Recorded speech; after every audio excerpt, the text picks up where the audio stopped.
এই গল্প তুলে ধরবো, যার নাম হচ্ছে রিয়া। রিয়া দেখতে মাশাআল্লাহ বেশ সুন্দরী হলেও তার বিয়ে শাদী হয়নি, কারণ তার পরিবারে বাবা নেই। মা ছিল, মাও কদিন আগে মারা গিয়েছে। এখন শুধু তার দাদি আছে। দাদির কাছেই রিয়া থাকে। তো দাদির ভরণ পোষণ কী দেবে, উল্টো দাদিরই ভরণ পোষণ দিতে হয়।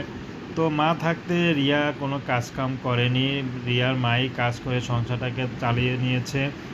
তো রিয়ার মা মারা যাওয়ার পর রিয়াই সংসারের হালটা ধরতে হয়েছে, কারণ অসুস্থ দাদি আছে, দাদিকে দেখতে হয়, নিজেরও চলতে হয়, খাওয়া দাওয়া, পড়ার খরচ।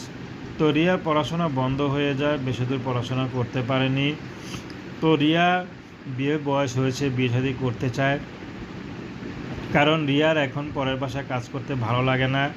রিয়া খুব লজ্জা লাগে কাজ করতে, কিন্তু কি করবে, পেটের দায়ে এখন রিয়া মুখ লজ্জা ভেঙে পরের বাসায় যেয়ে কাজ করছে। তো রিয়া চাচ্ছে যে একটা সেলাই মেশিন হলে তাহলে হয়তো নিজের বাসায় সেলাই কাজ করতে পারত, কারণ রিয়া সেলাই কাজও জানে। কিন্তু পরের বাসায় কদিন করেছিল, কিন্তু তাতে তার পোষায় না। তো এখন অন্য